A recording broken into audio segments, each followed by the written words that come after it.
The guidance in you wants that for your child. The control in you is jealous because they get it and you didn't. Say that part again. You know what I'm saying? That jealousy can creep in easy. I caught myself being jealous of my kids because I don't have what they had. If life happened to them outside this house, they could come back here. I can't go to my mama's house. I'll be on the news. You know what I'm saying? We have our children are older. We didn't put them out when they turn 18. We want them to be here, figure themselves out, go to school, learn a skill, and then, so they can move out and stay out, right?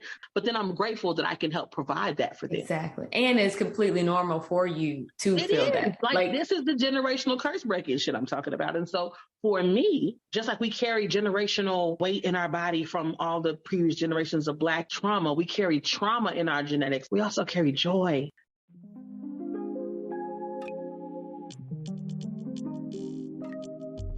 There is only one you, and that is your superpower. You can't F that up. However, you can get stuck. That's why I created this space called Unstuck Yourself with Crystal Simmons. Unstuck Yourself is about figuring out what has you feeling frustrated, isolated, or depleted of energy so that you're able to unstuck yourself on your journey through life when you don't know how to move forward. Unstuck yourself in your career that no longer excites and challenges you. Unstuck yourself with negative thoughts that seem to be doing cartwheels in your head consistently. I don't have the answers. You do. You always have. I'm providing the time, space, and grace for you to reconnect to that knowing. I'm Crystal Simmons, coach, speaker, and facilitator, and I'm grateful you made it here. Let's begin to unstuck yourself. Hey peeps, it's Crystal, coach, speaker, and podcaster, and I support my clients by uncovering mindset blocks and shifting their energy, which leads them to making progress towards unstucking themselves with ease, clarity, and a sense of freedom to choose.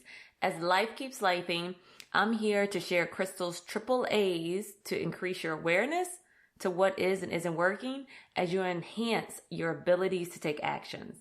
Peeps, guess what day it is?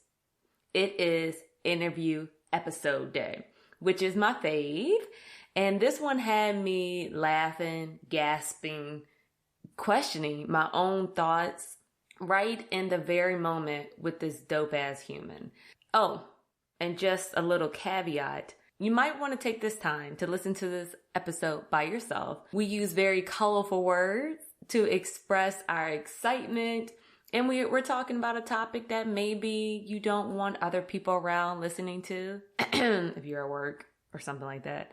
Take heed to the explicit content label on this episode and listen at a time when you can fully enjoy this conversation. And I'm so excited to share this with you. We have the dopest, the most educated, the most amazing sexologist, Goody Howard, MSW, MPH, which is a master's in social work and a master's in public health.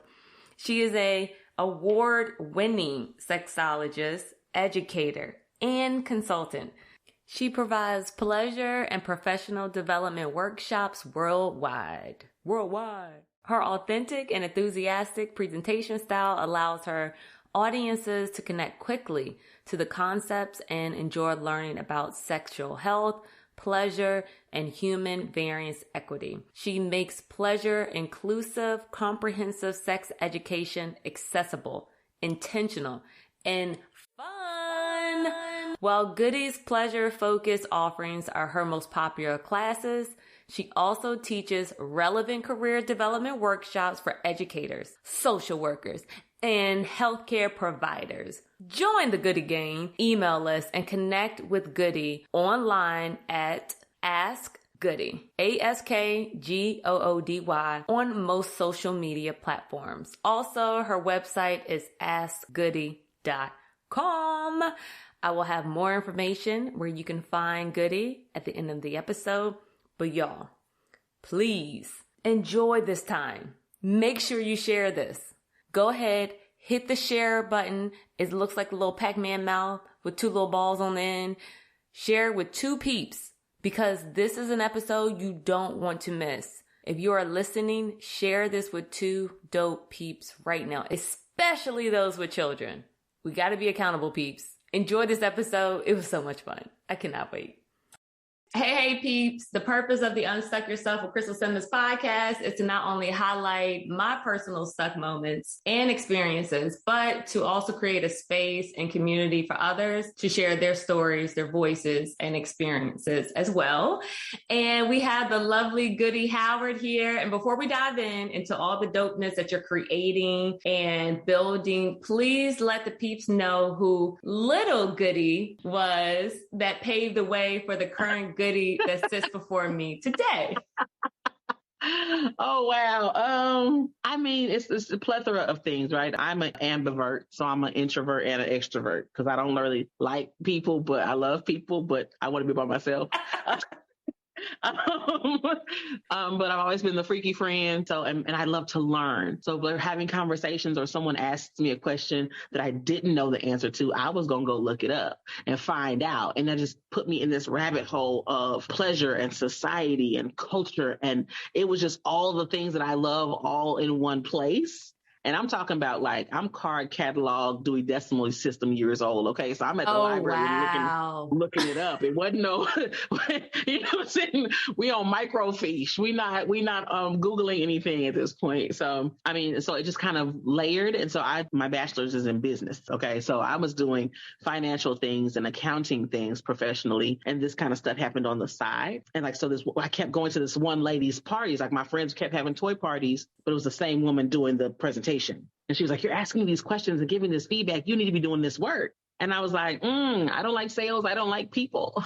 but I was like, I'll do a party for you. Right. And so that's back in the day when you get a kickback, like if you make money, this percentage, you get this percentage. And she was like, listen, you made this much money in sales. Right. So I'm going to put like $75 with this and we're going to get you a kit because we have a sale on kits. And it was a Black lady and we're still cool today. Her name is Risha Dene. How long ago was this? 2008, okay. 7. Yeah, 2007, because it was after a big breakup. I remember now. 2007. And so she put some money with it and I got a kit and it's like Mary Kay for dildos, right? So you have to differentiate yourself from the other people doing exactly what you do with the exact same products. So I started doing like little tips and little tricks and little blowjob stuff, little position stuff. And people were like, I would pay for this without the toys. I know that's right. And my business degree said, ding. So I just kind of fleshed out workshops from these little tips and tricks and started doing that and then selling the toys as a part of the workshop. So then I found my own wholesalers because the company I was working for is not even in business anymore. They were bought out, but they were just trying to move product. They weren't trying to educate or empower. And so I just did some research about my own wholesalers. So now I have like 6 wholesalers that I work with, 5 domestically, 1 internationally to kind of, where I source my products and things. And so it's not the hierarchy that it was. And people want to like be affiliates for Goody. They want to be like Goody Gang representatives and like do toy parties for me. And so that may be something that I bring about in 2023 is like having like Goody Gang parties and having people be able to do that and maybe train to my standard and, they get a kit. I don't know. I have some wheels turning on that. It just kind of has blossomed into this thing. And with the pandemic, like I speak on campuses and all that kind of stuff. And then with the pandemic, campuses closed. Oh. I lost $10,000 the first week of the shutdown. Wow. And I was and I wasn't even making money like that. But when it came, honey. So I was excited because I had like 4 bookings at these 4 different schools and they all shut down. And I had been saying, well, I need to start, doing the internet, the social media thing. Because everything was word of mouth at that point. And I was still traveling and doing international stuff and getting booked all over the country, just word of mouth kind of stuff. And so when I started having this online presence, I was trying to find my voice, trying to make my online presence as engaging as my offline presence kind of thing. What can I get away with posting without getting, shut down by the social media gods? Like, that kind of stuff. And so I was still getting 2 master's degrees at the time as well. Once I finally finished my second master's degree in 2020, I fully started to engage in social media and it really just started to blossom into what it is now. And it's continuing to grow. And it's funny because I do this pleasure stuff, but I also do professional development as well. So I do corporate training for social workers, educators, and healthcare professionals. What? Around human variance equity, which is my answer to D&I. Human variance equity is my response to diversity and inclusion, because D&I is more like, hey, others, welcome to the mainstream. Hey, mainstream, here's how you tolerate others. Yeah. Right. Whereas mine, human variance equity, is a framework that I created where it shows you to show respect in every way that humanity shows up naturally. And so it's not about inviting them into, it's about making space for. And so it's a framework that I'm trying to trademark now. So if you hear anybody say human variance equity, or you say human variance equity yourself, cite Black women, cite Goody Howard, MSW, MPH. You don't have to throw my alphabets on there, but I like to, because people get it twisted sometimes. Yes. Because, my student loans say that. I know that's right. But so I do that kind of stuff. And I also teach, I do comprehensive sexuality education for educators at different grade levels. So K through 2, 3 through 5, 6 through 8, 9 through 12, and collegiate. Healthcare providers, I talk about sex and aging, sex and disability, trans support, right? Reproductive justice and birthing health, like all these different things that kind of come into play when you, as a helping professional, create a culture. I used to want to teach, that's why I do the pleasure and the professional, because I used to want to do these kind of workshops for lay people. Lay people really don't care.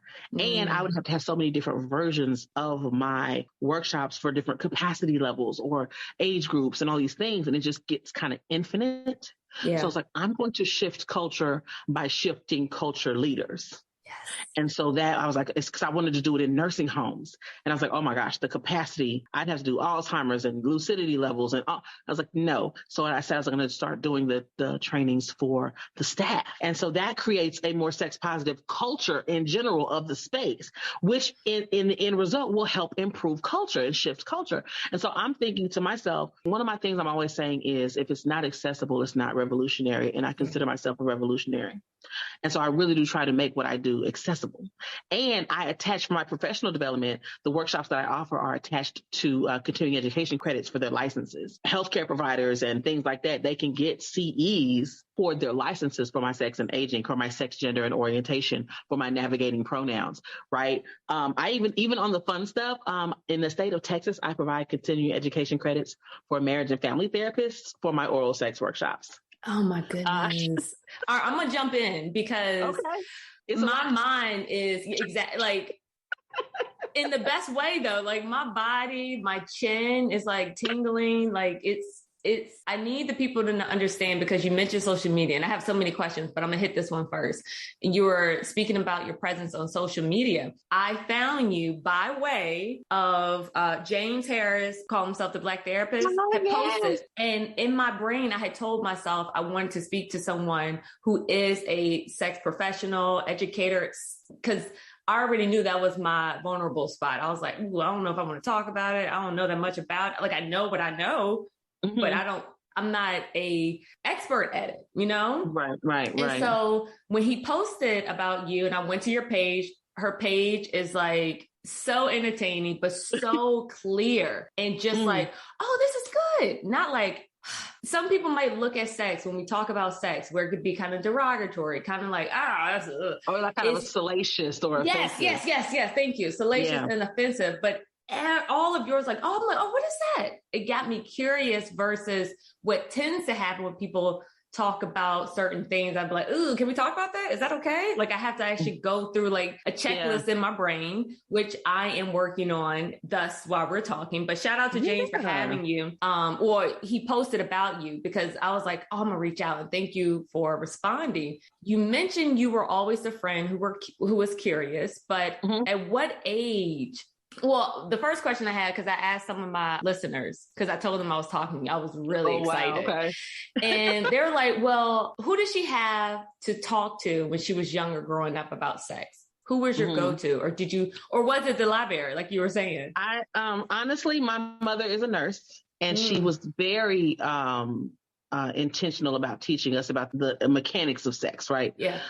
We did not discuss the social impacts of sex. We did not discuss the internal changes and challenges of sexual activity, but I knew what it was. I knew the right names for everything. I knew what a condom was. I didn't know how to use it, but I knew what a condom was. I knew not to get pregnant. That's what I knew.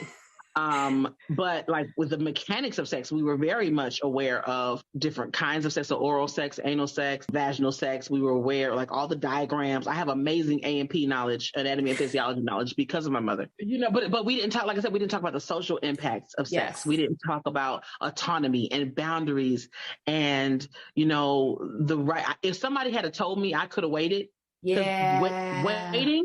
Honestly, the conversation of waiting until whatever the fuck, right? Just waiting never came up. The conversation was always, if you have sex and you have a baby, you staying in school, you getting a job. Like her plan was laid out for me. Yeah. For when I'm fucking and having a baby. But there was no mention of, but you could not have sex too, right? So I've been having sex for a long time. I tell people all the time, I'm an honest hoe and all my hoes is honest. I've been having sex since I was 12. Mm-hmm. I am 42. So I got 30 years in the game. And I mean, that's not something that I'm bragging about, but I'm saying if I was taught that I could wait. Yeah. Or even if it was even mentioned. Yeah. I may have. Honestly, my mother had foster children. And so I took care of the foster children during the day. I rarely went to school. And then I could be out at night as long as I was back by the time the kids woke up. What 12-year-old? Yeah. You know what I'm saying? Mm-hmm. And I've always sounded this way. I've always looked this way, give or take 100 pounds. No one believed I was 12. Why the fuck is a 12-year-old out at 9, 10 o'clock at night? Yeah. I've been the same height since I was 12. You know what I'm saying? Everything. So no one believed how old I was. So they engaged with me differently. So they didn't think about having conversations about waiting or that they're waiting or anything like that either, because as far as they're concerned, I'm not who I'm telling them that I am. Yeah. Right. So they're handling me different. And I didn't have that conversation at home. That was important for me. So when we talk about who you had to talk to, I talked to my parents about it. It was more retroactively though, like something would happen. It would be a teaching moment. Gotcha. Okay. Instead of me coming to have a conversation, because my parents would walk around the house naked and I'd be like, but why? For whom? So we have those kinds of conversations. Parents think that they want to be their child's go-to primary sexuality educator, but they're not equipped to do that. Say that again. Say that again. They're not equipped at all. And a lot of parents assume their children are straight. Ooh, yes. Which will change the conversation that you have with your child, unless you have a sex positive space. If I ask my son, do you like anybody in your class? You like any of them you like any in your classmates? Right? Instead of saying, you got like one of them girls in your class. Which one of them little girls you like? I'm signaling to him what his answer need to be. So if he likes a boy, he's not going to say nothing. He's going to say, no, I'm like these little girls in my class. And so I'm going to default to, he ain't worried about girls.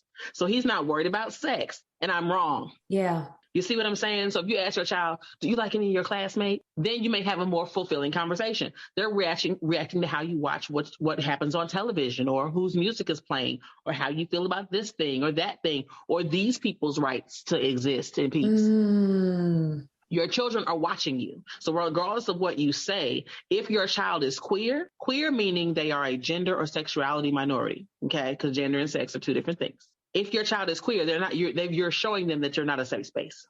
And so you're not going to know anything that they're doing. Or they say, I have an open door policy. That means you're waiting on the child.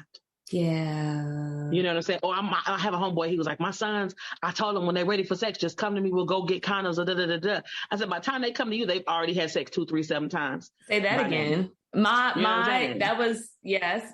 dad told me that. He was like, let me know when you want to, we'll get you on birth control. I'm like, why would I do that? Like, why would hey, guess what? I'm ready to have sex. Right. And birth control is good for other things too. That too. I was having sex at the age of 16, but when I told my mom, because I wanted to have the conversation, she acted like she was asleep. Listen. So another, but that's a double-edged sword, right? So my mother also explained to me the marvels of menstruation. She ahead of time, way before it was time for me to know this shit. What did she say? She pulled the books out, honey. We talked about ovulation and the egg and what a menstrual cycle is and why it comes this way and what it kind of means for the rest of your body and how to navigate that. Every time she bought herself pads, she brought me pads from the time I was 8. Okay. So when I started my period at 10, I already knew what to do. She had already prepared me for success, and I had a closet full of pads. So I just started doing what I know to do. I didn't tell her. I didn't have a press conference. It wasn't an announcement. It just hit me. This example. Basically, that's what you're saying with the parents having the conversation with your kids way beforehand. Because then you're like, oh, they told me this would happen. This might occur. If something goes awry or something new pops up, be like, hey, remember we talked about this? Well, we didn't talk about that. Right. Oh, wow. Right. That's exactly what I'm saying. So I didn't tell her. I was just navigating my period. Then when I ran out of pads 2 years later, because that's how many pads she bought me, I was like, Mom, when you go get to the store, can you get me some pads too? She was like, you ain't even started your period yet. I was like, girl, I've been bleeding for 2 years. Like, what are you saying? She made me go to the bathroom and show her my pad. Wow. Because I didn't tell her, and we were synced up, so she didn't notice no extra pads in the trash or nothing, because we live together. Yeah. But it didn't dawn on me to tell her because she had already prepared me for success. And she didn't tell you to tell her either. And I mean, but why do we need to know? If we prepared our children for success, why do we need to know?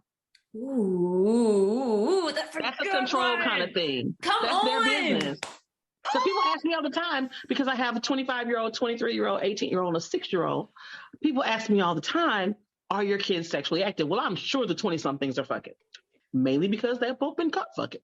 Not in my house, at the other people's house. But my 18-year-old, my 25 and 23 are my bonus children from my husband's marriage, from his previous marriage. My 18-year-old is mine from previous marriage, and we have the 6-year-old together. So I said, well, is your son, the 18-year-old, is he having sex? And I was like, I don't know. I prepare him. We handle self-pleasure with condoms. If you have a child that has a penis, you give them condoms to masturbate with. Easy cleanup. Because no, I'm joking. Go ahead. Well, it is easy cleanup. It's easy clean. That's the third reason. So it's 3 reasons. The first reason is they start to there's a skill building. They get used to putting the condom on because they masturbate pretty frequently, I hear. Then they start to make the mental association and the physical association of pleasure and condom use. Because the main complaint is it don't feel the same. It don't feel right? But if that's all you know, then you're going to be good. Wow. And then the easy cleanup, right? So he knows how to use condoms. That's how we manage self-pleasure. Now he got a girlfriend. They in love or whatever. He's 18. I didn't know if they were having sex or not because I make sure he has condoms. It was honestly, I feel like I have trained him well. He is prepared for success. So if he wants to share that with me, he can. But if not, it doesn't matter. I found out he's fucking because he Instacarted some condoms. And I was like, you got a whole sex, like it's a whole drawer. Like we got condoms everywhere in this house. But you Instacarted some condoms. He was like, they don't fit right, blah, blah, blah. So we had to have a conversation about that and get him some better, a different condom, fit or whatever. But I'm just like, sir, you're not out here. Like, I didn't know he was having sex and I didn't care. I know that when it's time for him to make that life choice, he's going to make the right decision. So it's not my business whether he's active because I've trained him for those choices. I don't have kids, but you are really dropping some gems that is really blowing, and it's making me happy that you're out here spreading this. Like the fact that you said people are asking if he's having sex, question, why? Well, they're asking me like because we're talking about parenting and things like that. So like, how did your son tell you he was having sex? And I was like, he didn't. You know what I'm saying? Gotcha. He didn't, I didn't know because, and that's how that conversation begins. And then people start to question their need for control. So my parenting style is guidance, not control. Ooh, my body. Woo. Like, so because of those two things, right? Yes. When you make that shift to guidance instead of control, because you're supposed to be living your life. Yes. Not your child's life. Yes. Right. So if you're living your life, if you are living your life and my children get to see me living and breathing what I love to do every day. Ooh. Right. So I'm living my life. I'm modeling my life. I got 2 master's degrees while these motherfuckers was in high school. I got, you know what I'm saying? I'm modeling for them and helping guide them. And my job as a parent is to prepare my children for success, whatever that looks like for them. So when they say they want to do something, I try to align them with that. And everything I'm saying to you is sex positive parenting. We don't realize it, but it's sex positive parenting because if I'm operating from a place of guidance, that means I'm training my children to best practices and preparing them for success when they leave. Right. And so that makes them have to think for themselves and navigate for themselves before they get out of my house. Yes. So when they get out of my house, they can stay out of my house. Say that again. You know what I'm saying? Because they're coming back. But if you prepare them before they even leave, there's a better success rate, right? And so that's what I'm saying when sex positive parenting, because the first step in becoming a more sex positive human being is starting to question the sexual scripts that you've been given by society and which ones are, harmful to you, which ones still serve you, et cetera. And when you start to question everything at that point, it's the first step, right? And so allowing and empowering your children to be able to self-correct and think for themselves. Self-correct, think for themselves, critical thinking. That is where I feel like accountability and responsibility. Jeez. All of that is sex positive parenting, because that's how they're going to show up in their romantic relationships as well. My audience is between the ages of 28 and 59, where the bulk of them are 35 and 44. So many of them have children. And this is the time for them to be able to at least shift some of the things, because the way we were parented in that generation, because I'm 42. Yes. So I'm in that group. The way we were parented looks very different. And I'm not saying be permissive. I'm saying be inspiring. And so we hear often, because of how we were raised, permissiveness as, not actually parenting your children, or, not being, you have to control because we were raised in control. And so then we raise in control while we resented it ourselves is good enough for our kids, right? And so we have to that's really what breaking generational curses looks like, in my opinion. And like I said, if it's not accessible, it's not revolutionary, and I consider myself a revolutionary. This is the kind of shit I'm talking about. Yeah. When people think about me, they think about pleasure and sex toys and dildos and orgasm, because I think that Black pleasure is revolution as well, right? And pleasure and sex are two different things. I'm a pleasure professional. What's the easiest way for you to differentiate what pleasure and sex is? What does that look like? The easiest way I differentiate that in my work is sensuality versus sexuality. So we often conflate those things as if they're the same, but they are not. So sensuality is experiencing non-sexual pleasure through all 6 of the senses: sight, sound, taste, touch, scent, and feel. My heart got happy. That's a sensual experience. My heart, I was like, sexual.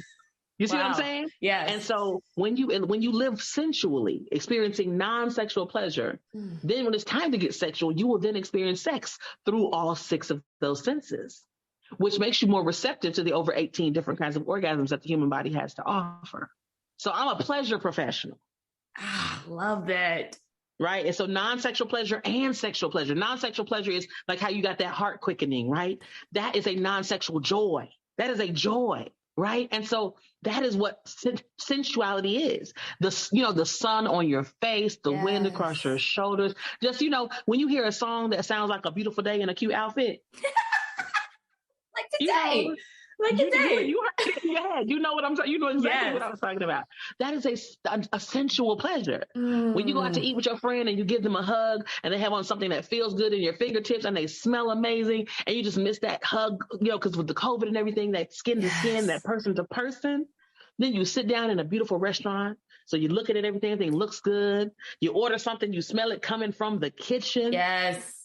The food tastes like the angels are in the kitchen cooking, making it for you. You dancing. You know what I'm saying? All of that is pleasure filled. Everything I just described to you was pleasure. And it wasn't sexual pleasure. And then, like I said, we don't delineate between the two anymore. Oof. But if you give yourself non-sexual pleasure, the way you move through the world is going to have such intentional gratitude that when it's time for you to get sexual, you're not just kissing a person. It's the softness of your lips on their lips, the wetness and warmth of the breath and the tongue, and how you're sharing the same breath in the midst of that kiss. That is what that becomes, right? You're performing oral sex on your partner. You're not thinking about, putting a dick in your mouth. You're thinking about So you're thinking about the firmness against the softness of your lips, the weight of it on your tongue, the way it caresses the roof of the mouth, the pleasure sounds that they're making, the way they hold their breath in anticipation of what you're going to do next, and how they relax their bodies when you do it. All of that is non-sexual pleasure. You're engaging in sexual pleasure in just absorbing all the other aspect of that pleasure and how it shows up. And that is the difference. I know exactly what you're talking about, because a week ago, me and my husband, we were just like kissing. Like normally kissing is like an accessory. We'll pack. It changes when you get married. So we've been married. It'll be 6 years in May. And this time, like a week ago, I was doing everything you were saying. Like his lips felt different. His tongue felt different. Just a sensation, like, we had sex, but we didn't even need to have sex.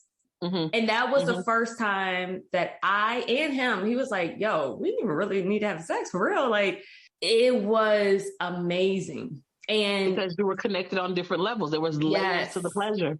Yes. And oh man, like I have so many. All right. So since we're on, so that's a whole workshop. What we just about. Okay. Yeah. So sensual intelligence is a workshop. Sensual intelligence.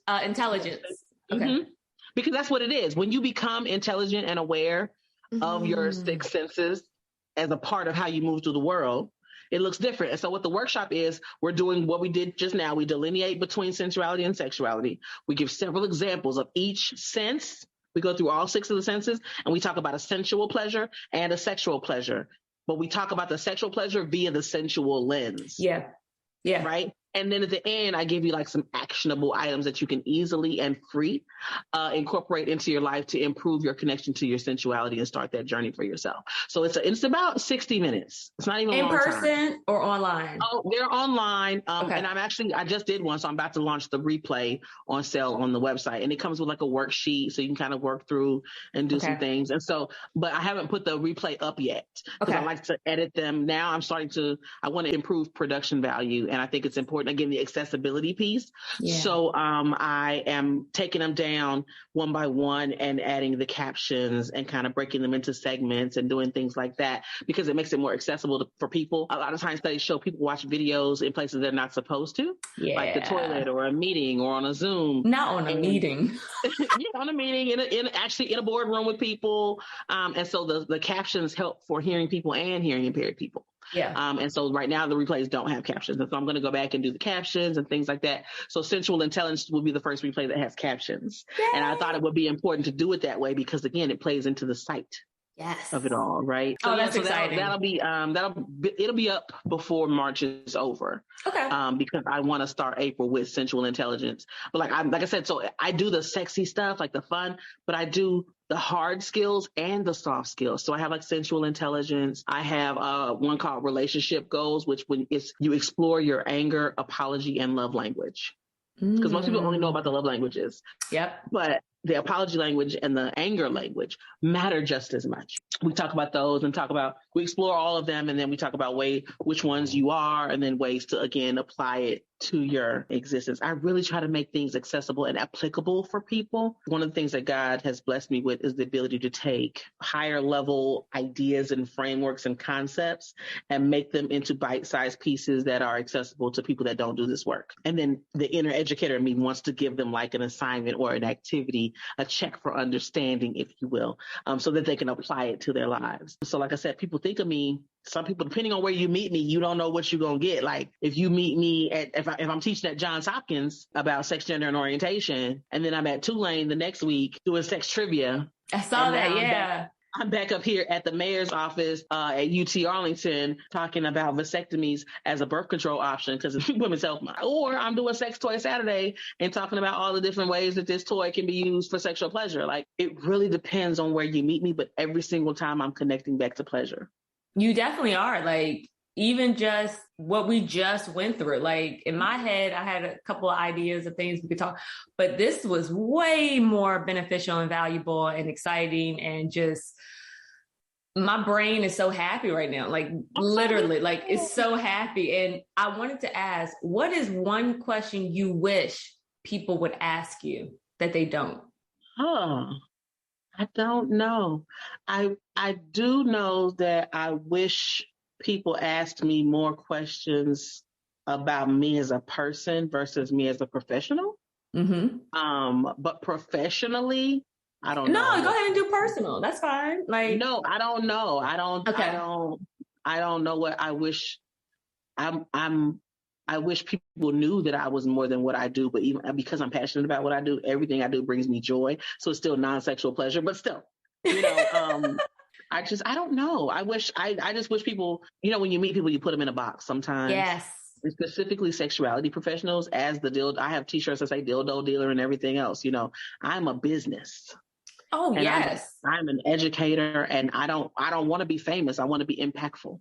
I know I'm just one person, but I saw your Instagram. You're very impactful. I didn't even know you. So for a man that I met only a couple times in a networking group on Zoom to post me to go to your page and be like, oh, I want to reach out to her. Because my brain just started going like, how did you get into this? I was just curious just of what you were posting. So for those who don't know, I had posted or reposted what Goody had posted. And it was a very, how would you explain the image? Very retro. A pop art, a black pop art. Thank you. Yeah. Black pop art that says, riding dick is an exercise. First thought I had was, that's hilarious as fuck. Second thought I had was, I want to repost this. The third thought was like, yo, are people going to judge me? Like you were saying, like, are they going to put me in this box? And I'm like, wait a minute. What am I thinking? I was like, this is funny. I'm sharing it. And I want to break myself free of the box that I put my own self in and talk about other things that I am so curious about. I literally wanted to talk to my mom about having sex. I wanted to have the conversation and not even like, hey girl, you fucking like, but just like, oh, okay. I told my best friend who is a male when I lost my virginity. I didn't tell my sisters. I didn't tell my mom. And I was like, it hurt. Like, I know they said it hurt, but it hurt the second time. Like, how many times is it supposed to hurt? I didn't know I was going to bleed. So it was just a lot of things that I felt like I didn't have the ability to really talk it through. Me getting my period, it just popped up at a friend's house. I wanted to go home. I didn't know what to do. Even though I saw my mom show my older sister, because we're 2 years apart, me and my older sister. And then my younger sister were about a year and a half, I think. And I didn't have any pads. Right. So it was, I'm okay with what happened, but I'm thankful for people like you. Well, that makes me happy. Like my daughter is 6. She's not going to know pads and tampons. She's only going to know things, panties and discs. And you know what I'm saying? Like, she's not going to know any of this shit I went through, you know? And I think when we think about our kids, or we think about as, even not as parents, but you have access to children that you have influence with. Yeah. It's not one conversation. Yeah. It's an ongoing series of culture building conversations and activities. Like you said, lost your virginity. That would never come out of my child's mouth because that's not even how we frame it. She started having sex. Nice. I started having sex. Sexual debut, if you want to call it that. Oh, I like that. But it's not lost of virginity. You didn't lose anything. The conversation around women's pleasure is non-existent and is penis shaped in the sense that it's very heteronormative, and it's in the sense that we are supposed to maintain our sexual health for our partner's pleasure. It never is. The pleasure conversation doesn't happen. We don't even have the same conversations around self-pleasure with young girls that we have with young boys. Facts. Most girls don't even get a talk around masturbation or self-pleasure. Nope. And you know, on Facebook, it'll go around every year or so. Would you buy your 14-year-old a vibrator? I absolutely would. I would.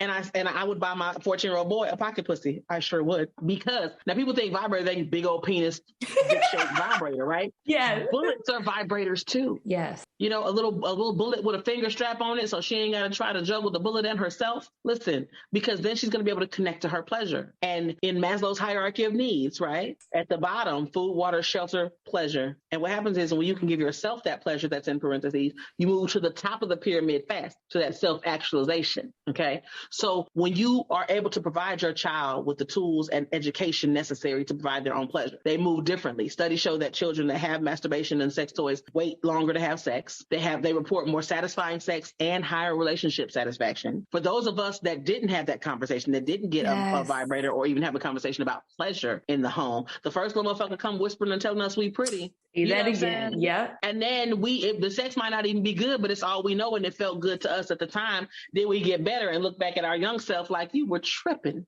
Yeah. But if you can skip, if you're a female child, because you have a conversation with your boy child about pleasure and masturbation, if you're a female child, could skip all the dumb shit that she went through, that you went through, that all the wasted time in relationships that didn't work because of the D.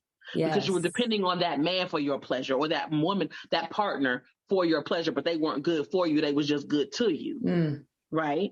You can skip all of that because you know that you can provide your own pleasure. So you're not looking to them for that. If they're not an actual good person, they can go because you can provide your own pleasure if you have to. So your relationship satisfaction looks different. The way you choose partners looks different. Wow. Why wouldn't you sign your child up for that? I'm always curious to know why you Control. There we go. I was like, what is it? Yes, it goes. Yes, because men, hierarchy, patriarchy dictate that men suppress women and their pleasure, because that's what men bring to the table. I'm going to pay you this money. I'm going to give you this dick. You give me this pussy and raise these kids.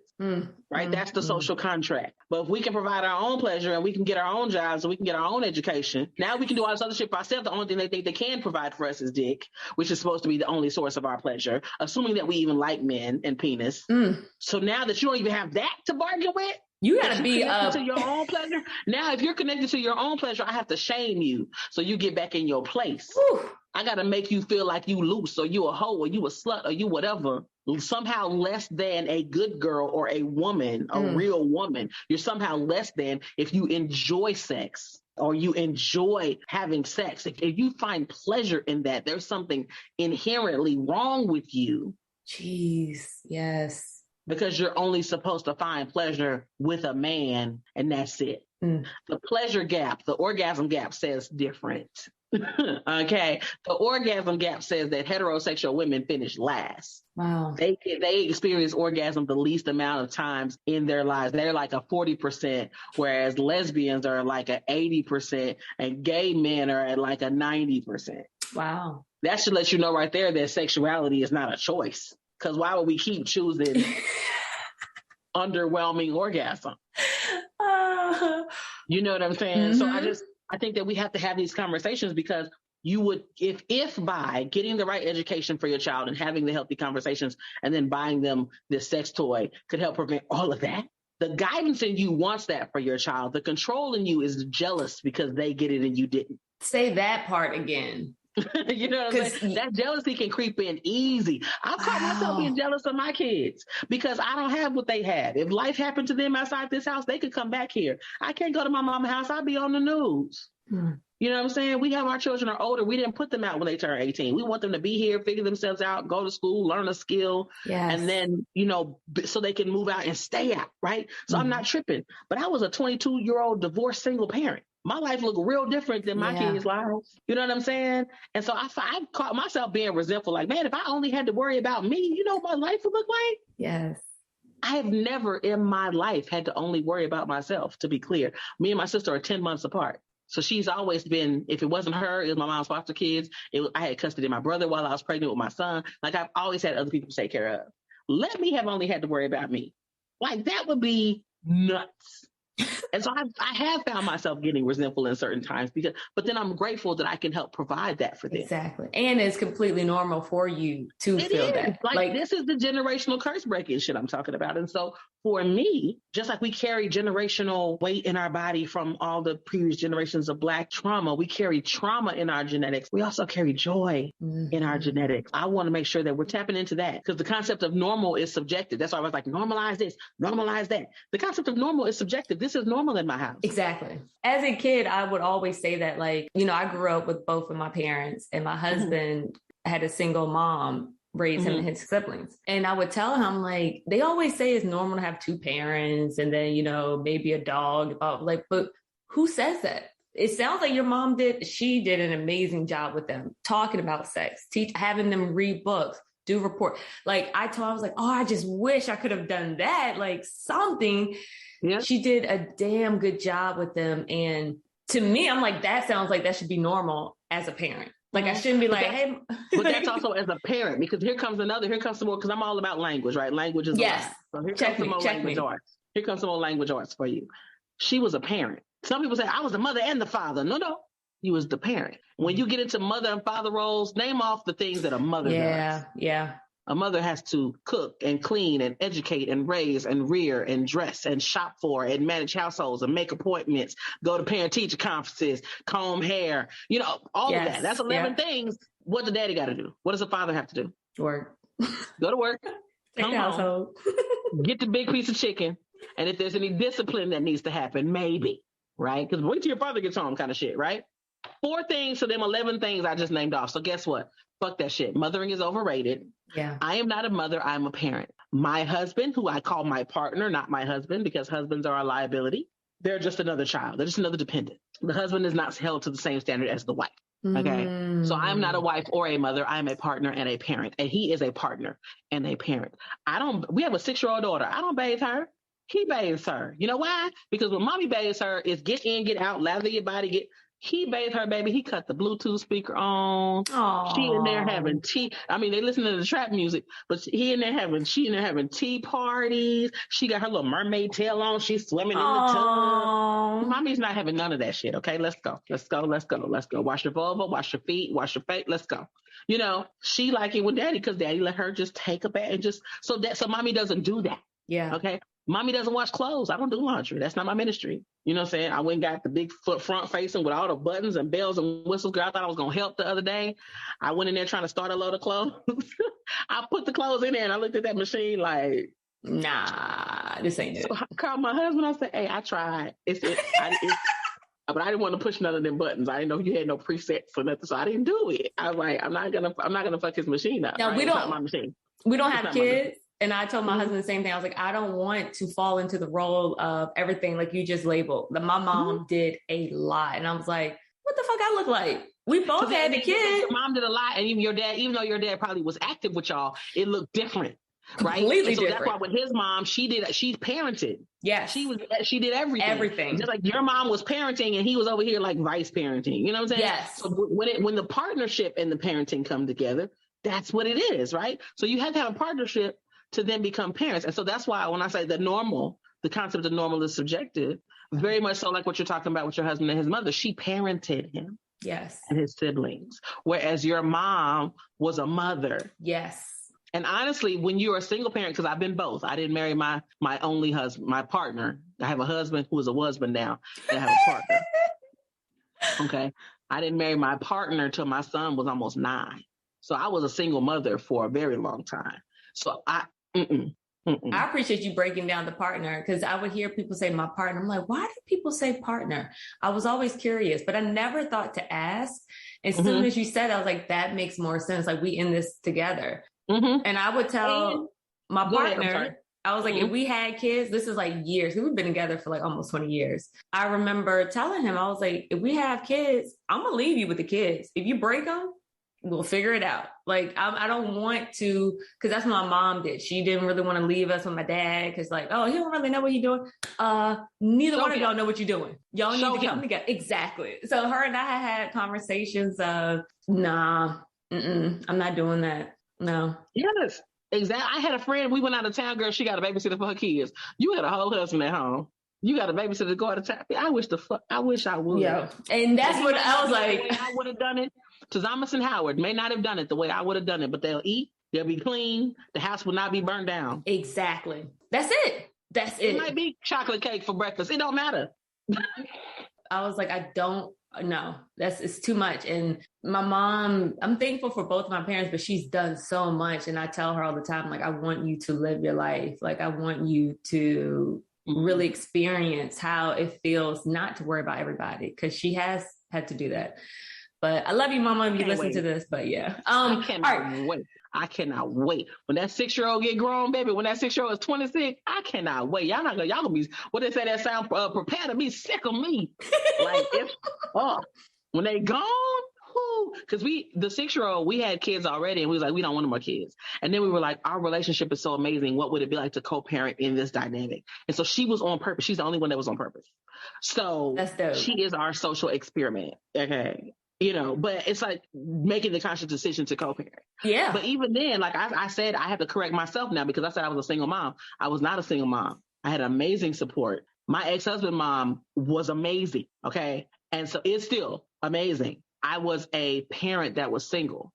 I was not a single parent. When I think of a single parent, I think of someone with no support system, no nothing, no friends, you're a single parent. There's a difference between being a single parent and a parent that's single.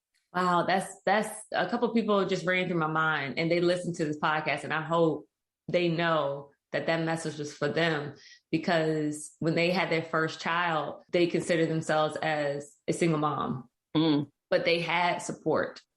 So I appreciate you highlighting that. If you have support, you are not a single parent. You're a parent that's single. And if you're an unpartnered parent, right? If you're a parent that's single, that calls you to be an even more diligent parent, because you have all these things. But being a parent that's single only means that part of your life, yes, is not a part of your kids' life. Your life, right? You are a partner that is single, not a single parent. So that's a very, very different, those are different things. So if you move through your parenting journey as a parent that's single and not a single parent, it reframes that for you because you acknowledge and appreciate your support system. You understand that your children have a support system. You may not necessarily have the support you need, the emotional support you need, maybe the physical support from a partner, but your children have what they need because you have support in that way. And so it gives you like an intentional gratitude. Again, that's a non-sexual pleasure because the relief that comes with that is that knowledge is a joy. Yes. And it reframes the journey for you in a way that can help you move through a little easier, especially when you get overwhelmed, because it happens to the best of us. Yeah. Wow. Goody, I can't wait to re-listen to this, to edit it, to take out the gems and share it at the end. But I really want the people to be able to reach out to you, to show their appreciation, their gratitude for Goody sharing all this knowledge and just being open. Don't forget about the class. Share your class. Share where people can reach out to you and get in touch. Okay. Well, I am Ask Goody on all social media platforms at ASKGOODY because everyone asks Goody everything. So that's just how that came to be. I love it. When I first got on Twitter, I was good and shit because I say in shit a lot. I say in shit a lot. So much so that's my original Twitter name. But it was hard for people to find me for things. And so once I changed my Twitter, I was like, I'm going to just make them all Ask Goody. So I'm Ask Goody on all social media platforms. My website is askgoody.com. And my email is askgoody@gmail.com. You can join the Goody Gang, which is my email list. That is on the website or on my link in bio on any of my social medias. You join the Goody Gang and you'll find out about discounts and new toys and new t-shirts and get sex tips. And when I start back traveling, you kind of get to inform where I go, things like that. Y'all find out when new classes drop so you can buy your tickets. You find out 48 hours before everyone else because these things sell out so quickly. They're kind of cost effective. So it's not like you have to it's not like Beyonce tickets where you got to not pay rent. You know what I'm saying? You can still pay rent and go to my class. I promise. It's super affordable. Because I have definitely, there has been a time in life when I was like, fuck rent and went to go see Beyonce. So I'm not judging you at all. So right now, March 30th is the first Rideology of the year is on Zoom. So that way I can accommodate more people. If you buy an online ticket, it's going to be March 30th at 7 p.m. Central Standard Time. So that is 5 p.m. on the West Coast and 8 p.m. on the East Coast. And I don't know where else in the world. I'm not trying to do that kind of math. I know that's right. But if you're not available at that time and date, that's fine. If you have a ticket, you get access to the replay for 30 days. So the Rideology class is the first one of the year. Like I said, you get 30 days access to the replay on March 30th. And tickets are only, I want to say they're $40. I think they're 45 because I looked at it. 45. Maybe they're 45, which is a steal really because the things that you learn in this class change your dick riding game for life. If you want to be able to ride dick for more than 2 minutes at a time without your knees popping and your check engine light coming on, this is the class for you. These positions are low impact on the knees and back. I took into consideration penis size, be it you have a huge partner or a smaller partner, partner size. If you're plus size, if your partner's plus size, if he's skinny, if you not, whatever the case may be, I take that into consideration as well with the positions that I highlight in this workshop. We also talk about adding toys to your ride game. And this class talks about we teach you how to ride dick with your vagina, your anus, or caressing two vulvas together. So it's really important that we understand that this is a partner on top workshop. And again, it's about how to connect to your pleasure. I even teach a class. I had some lady take it. Her husband has a spinal cord injury. Oh, wow. So she's always on top. And she was just like, this changed the game for us. Man. And it made my heart so happy. I didn't even realize that application of this workshop. And so now she's a member of Wives and Girlfriends of People with Spinal Cord Injuries. It's an organization. And so now I do 2 severely discounted Rideologies a year for that organization. And we're talking about reaching out to other organizations similar because I didn't even understand the application of that and how that could really change lives for people. I'm always excited to learn, even as the educator, new ways to apply the things that I'm teaching. Even in Rideology, I had a trans masculine client, and he and his wife were in the class, and he said he felt so affirmed and they had, so many new things to try. And I was just so excited. And they were actually present in the class. I did one at Sex Down. I did at Sex Down South Atlanta, and they were actually present. And he was the only man that I've ever had present in the class before. And so they could kind of practice the positions together at the time. I was going to ask, could the couples come together? So in real time, now when I do it in person, I couple everybody off. Okay. So it's usually 2 women, because mostly women take the class when it's in person. And so I encourage people to bring your friend with you, tell them to buy a ticket too, so you know who you hunching on. But if not, we're going to spin the wheel. And then people that are super uncomfortable, I let them partner with me. So I may have 2, 3, 7 partners that I let them try the position on me because they're more comfortable that way. Yeah. But I want you to kind of put your body in the position so you see how they feel different from how you've normally been getting on top. So it's all about stamina, confidence, and control. And so that's why that's why I love this class the most, right? It's my easiest one to teach. It's my funnest one to teach. It has the most implications. But the way I teach, I don't teach orientation. I don't teach sexuality. So I teach like writing. Like I said, it's writing with your anus, your vagina, or caressing 2 vulvas together, because people's vulvas have anuses too. Mm-hmm. You know what I'm saying?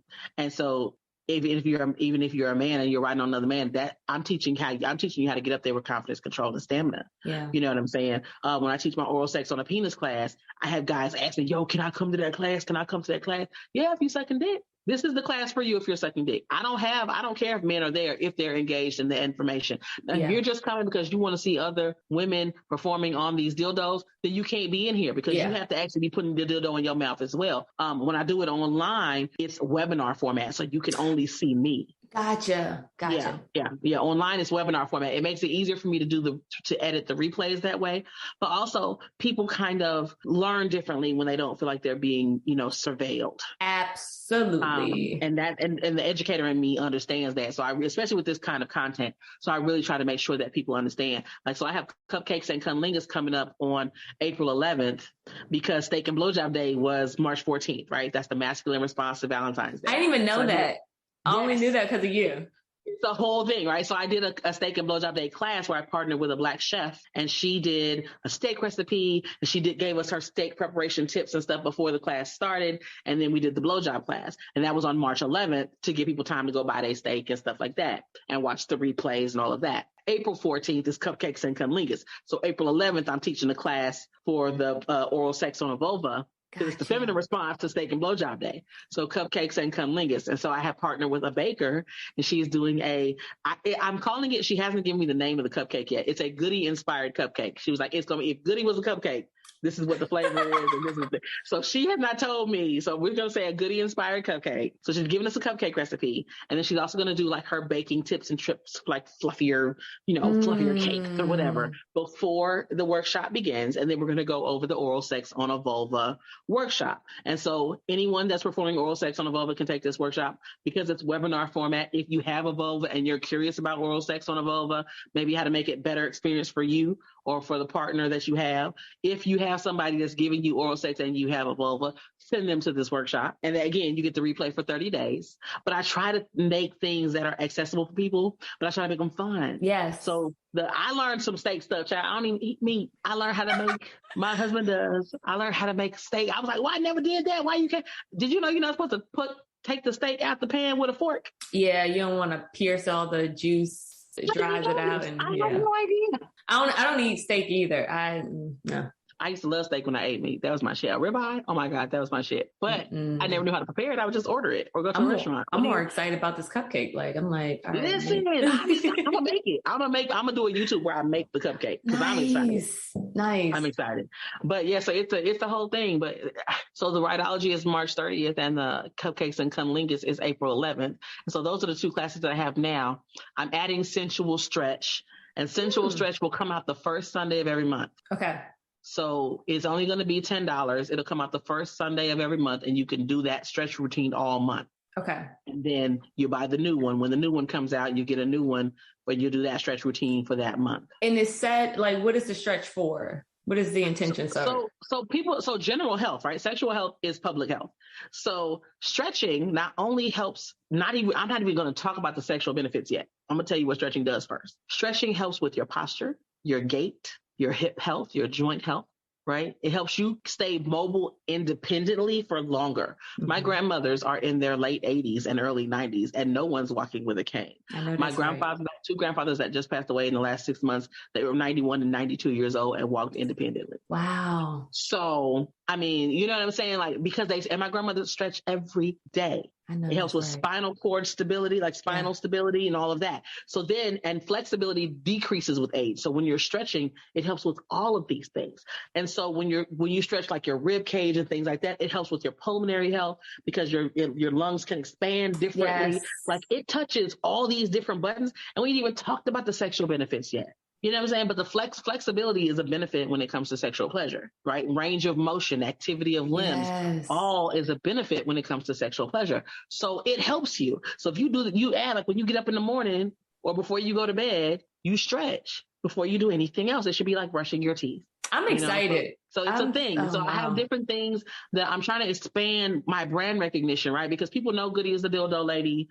People know Goody is the blowjob lady, the rideology lady. But I want people to understand that there is so much soft skill in sensuality and how it touches everything we do. I want to show how sensuality is omnipresent for every human being on this planet. When we talk about sensuality being omnipresent, I'm showing you the different ways that shit is sensual for you and you didn't even know it. Like I did a video about eating an orange like last month or so. It was a video about eating an orange and how just eating an orange is a sensual experience. Like, and it was just my hands on the video. It was just my hands peeling the orange. I had to time elapse that thing because, honey, it took me a minute. But you know what I'm saying? Like, but I want to show how everyday things bring you joy and bring you pleasure. So then you start looking for those things and you start paying attention to how you move through the world. And so that is going to change your life.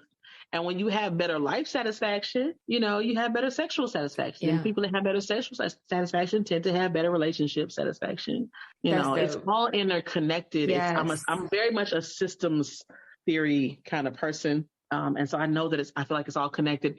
And I just want to highlight how it's all connected for people and how real accessible and everyday sensuality is, because people think it's this reserved time for satin sheets and candles and soft music. And no, sensuality is going for a run. Goody, you have done that today. Like, I want you to really feel affirmed in that.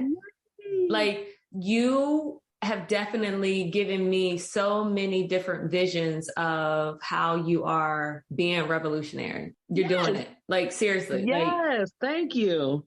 It wasn't on my mind to talk about like the toys and stuff, but just the education part for the younger generation is already I'm like, that is genius. So I really want you to commend yourself, celebrate yourself today, and knowing that this will be shared. And definitely, if you want to come back, you can come back.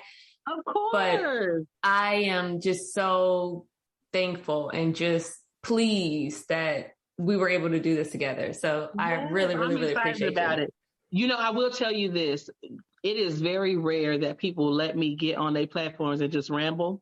Really? And I'm, like they give me bullet points or talking points, or I'm there to promote one of my things, or I'm there because like May is masturbation month. So I'm like, that's a very busy podcast time for me. So we're there talking about, you know what I'm saying? Or they just want to hear about the toys, or they just want to hear about orgasms, or they just want to hear about so I don't get to like shine light on the other facets of myself and my work. I'm just going to say thank you for that and give me this to be able to do that, because I get to like talk about all the things. People don't even know all the shit I can talk about and connect it right back to pleasure and sex. I can connect everything that happens in the world back to the absence or presence of comprehensive sexuality education. Every social ill we have on this planet is connected to the expression, oppression, or repression of human sexuality.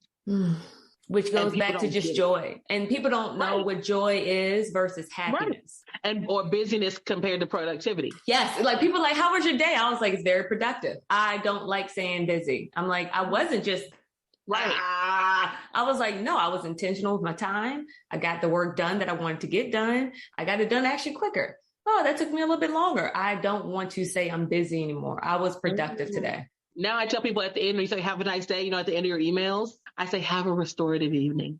Aww. Because I feel like language is alive and it lives in and on people. So I say have a restorative day, have a restorative evening. That's like, restorative. That's a big one. You got to think about that. But you don't have to think about have a nice day. All right, so we're going to do this. We're going to end this. I'm going to say have an stimulating and energetic weekend. Goody. Yes. Oh my gosh. I just want to cry out of joy and like, oh, Goody. Thank you so much. Oh, my pleasure. It's my pleasure. And now, unstuck affirmations. Yeah. I stay unstuck by making time to do things that don't require my brain, because I have 1,000 tabs open in my mind's browser. So it's always like, tick, tick, tick, tick, tick, tick, tick. Something's always doing something. There's always something. I stay unstuck by like Control Alt deleting that with just something that doesn't require my brain. Be it, I could be listening to music. I could be coloring, which I love to do.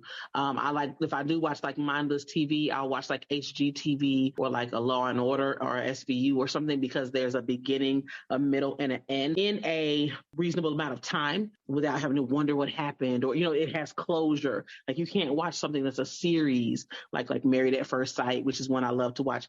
So things that don't require my brain are how I stay unstuck.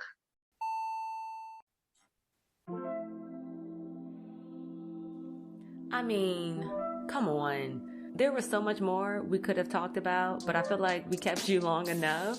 If you enjoyed that episode, please share it on social media. Be sure to tag Goody at Ask Goody, and you can tag me as well at Crystal Clear Purposes on Instagram. And basically, we want to see the love and appreciation, and that is real. So go ahead and reshare it. And I'll reshare it as well. I hope y'all will attend Goody's upcoming event, Rideology. Tickets are only $45, March the 30th, 2022, at 8 p.m. Eastern Standard Time. And if you can't make it, you will have the replay for 30 whole days.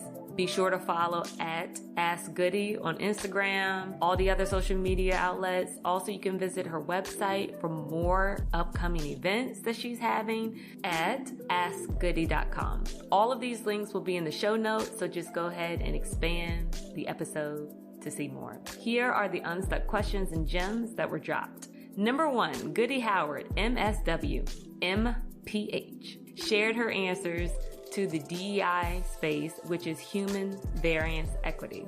She created this framework. It shows you to pay and show respect in every way humanity shows up naturally. It's about making that space. Number 2, parents think they want to be their child's go-to primary sexuality educator, but many are not equipped to do that. And that is okay. Number 3, a lot of parents assume their children are straight. And in that thinking will change the conversation you have with your child, unless you have a sex positive space, which would result in a more fulfilling conversation. Number 4, your children are watching you in everything you do. Your reactions to seeing different people, the music you listen to, or the shows you watch. Ask yourself, what are you saying to your children as they're watching you? Number 5, guidance over control. Have you questioned your need to know everything? Is that control or guidance? Which do you believe is most effective for you and your child to thrive in your individualized lives? Are you modeling the life you think you are? Number 6, sex positive parenting is about guiding your children for best practices and preparing them for success when they leave the home. It instills critical thinking skills, accountability, responsibility, and the ability to care for themselves and self-correct when needed. Number 7, questioning everything is the first step to sex positive parenting and everything else in life. Starting with the sexual scripts that we've been given by society, and discern which ones are harmful and which ones are serving you. Number 8, there's a difference between sensuality and sexuality. Sensuality is experiencing non-sexual pleasure through all 6 senses: sight, sound, taste, touch, scent, and feel. Giving yourself non-sexual pleasure, the way you move through the world, will create intentional gratitude. Number 9, start the ongoing series of cultural building conversations and activities now. Number 10, being a single parent is very different than a parent who is single. If you have a support system, you and your child, no matter what it looks like, then consider saying you are a parent who is single, because that will allow intentional gratitude, which is a non-sexual pleasure. Don't forget what we talked about. We got to keep each other accountable. So unlock your phone, hit this episode to enlarge it, hit the share button icon, aka the little Pac-Man mouth with 3 little circles, and do what? You got it. Share this with 2 peeps, and here's the message you're going to send them. I got you. You don't even have to think about it. If only I had a Goody around when I was younger. Take a listen.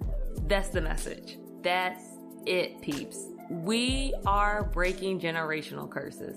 We're creating a sex-positive culture. We are doing more than listening to a podcast and not taking action. Nah. What is the last A in Crystal's triple A's? If you know, you know. And I know you know. But if you don't know, go back and listen to the other episode to be in the know. You know? Sending you love and light through this mic as you write all of those 10 unstuck questions and gems to turn your actions into wins. Until then, peeps, stay unstuck.